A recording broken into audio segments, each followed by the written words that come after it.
Hey, what's up guys? Welcome back to Life on the Wrist. Hope you all are doing well today. Many of the places that we've suggested that you as a viewer should travel to if you want to enjoy watches have been based in Europe.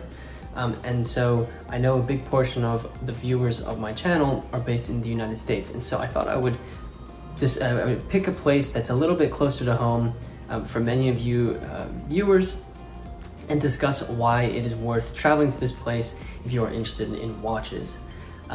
This is a really fun series that we have on our channel. We've been able to discuss some really cool places to travel, which I think is one of the most important. First off, travel is the most important thing that you can possibly do with your life, but we've been able to discuss some really awesome places that have connections with watches, and so you can enjoy your passion, but also get a lot of experience with the places you can travel to. This video is not just for my US-based viewers. I encourage those of you who are not located in the United States to visit the United States and put this location on your list of places to go to. So without further ado, let's just go straight into it. The place I'm suggesting that you go if you're interested in watches is Willard House and Clock Museum. This watch has a very interesting history of basically the founding of the United States, but also a very important place when it comes to the American clockmaking and watchmaking industry.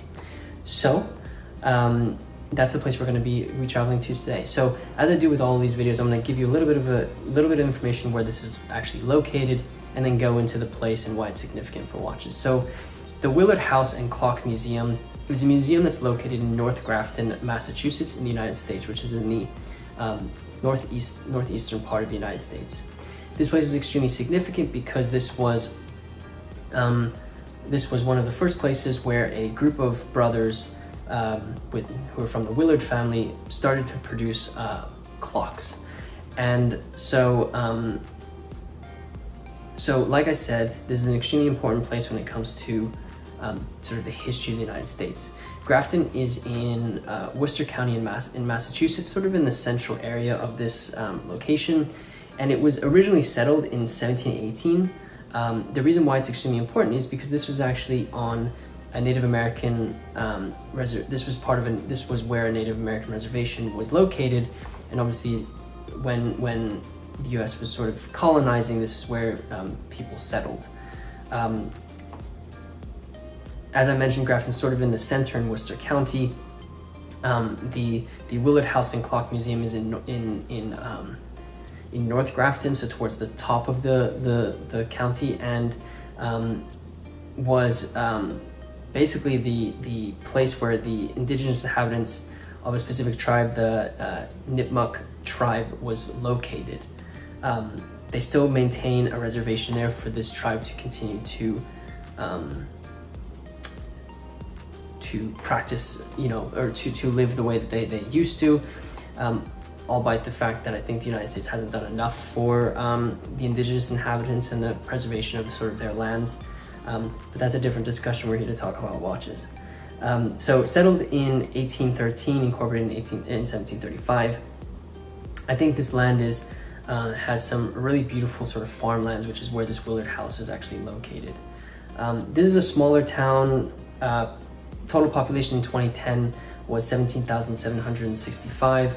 So a smaller population, but has some extremely important, obviously, to the watch industry, extremely important landmarks that are extremely important there. The house itself was one of the first homes that was actually, I don't want to say created, but it was one of the first places that was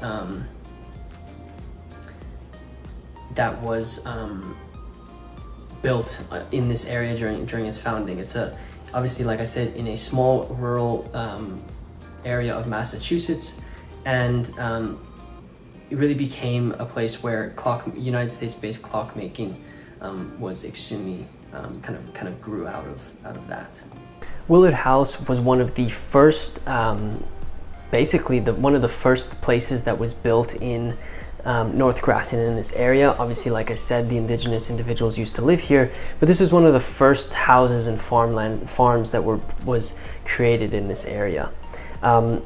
So one of the first, it was built in 1718. Obviously, there have been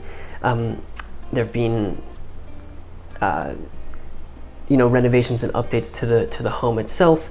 And this is actually this is registered with the U.S. National Register of Historic Places, so a very historic place for Massachusetts, but also for the United States.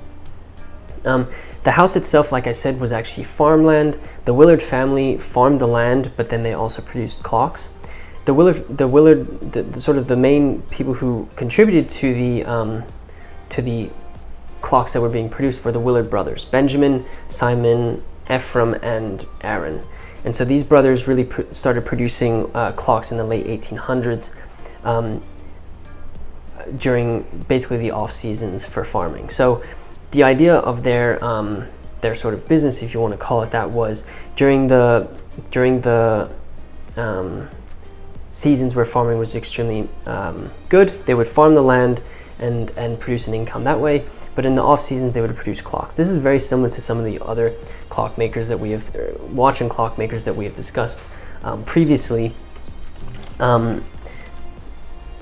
Whether that was like Legends of Watchmaking or just in this series as well. And so they divided their time between clockmaking and farming. They eventually moved their business to Roxbury, which was almost like at the center of American horology at that time. They were able to actually create a really profitable business by farming and working on clocks. And in order to do that, they were then able to expand their holding on their land. So that's a little about the history of them. There are many pieces that they created. If you actually go to their website, they have a really cool little map where you can click on where some of their clocks are actually located. Many of them are located in museums, but there are some that are still in personal collections. It also gives you a little bit of history on the Willard family. Like I said, Grafton was a relatively small and rural location in Massachusetts, and they began making clocks in 1766. There are over 80 clocks that were produced during the sort of lifespan of this 3-generation clockmaking family. And so you have a wide variety of clocks you can see. One of their really well-known pieces is the banjo clock, or the banjo timepiece, which was invented by Simon Willard, who was one of the brothers. And basically the reason why this is called a banjo clock is because it basically looks like a banjo. You have the dial of the clock, then you have this really beautiful neck that has a beautiful glass finishing to it. You have a reverse painted glass panel on the bottom, and the neck sort of has this sort of fret looking thing that banjos obviously have. This has been adopted by many other clockmakers outside of the Willard family, and so they are using this style much more, but it really came from the Willard family themselves. But you can also look at some really interesting pieces on their website as well. On their homepage, they have this really beautiful 8-day timepiece, which is a clock that was produced in 1835. It has the dial of the clock towards the top of this sort of built piece with Roman numerals and hours and minutes hand. And then when you look at the bottom, you have this really beautiful reverse painted tablet, which has an image of Mary had a little lamb on it, which is part of the collection.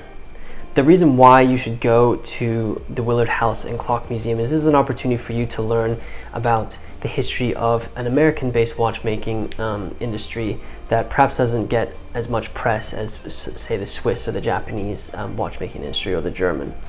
I think it's also very interesting to see maybe the historical parts of this museum, because you're able to actually go to this home and see the Willard family property. There's much more than clocks at this place, and so obviously if you go to their website, which I'll leave a link in the description of this video, you can schedule you can donate and participate in events that they hold here.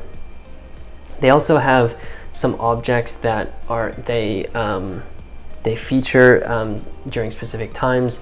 Right now they have this wheel cutting engine that is made out of mahogany from 1780, and this was actually used by the watchmakers to produce some of their complicated watches for the gears that were used in their clocks.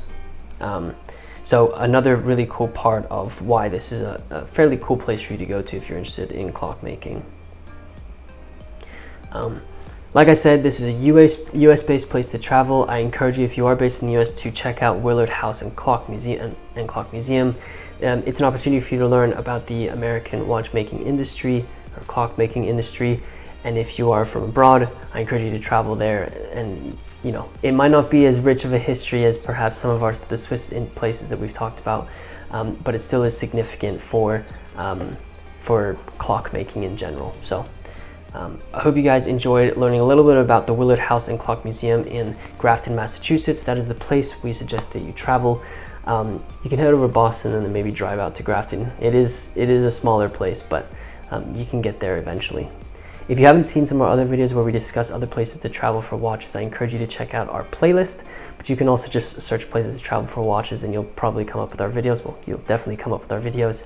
If you are new to the channel, be sure to hit the subscribe button if you like these types of videos. And let me know in the comment section below what you think about Grafton, Massachusetts and the Willard House and Clock Museum. I'd love to hear your thoughts. Have you ever been there? Are you going to go there? I'd love to hear what you have to say. If you wouldn't mind hitting the like button for us, it really does help us out with our YouTube analytics. And with that said, guys, thank you so much for watching this video, and until next time.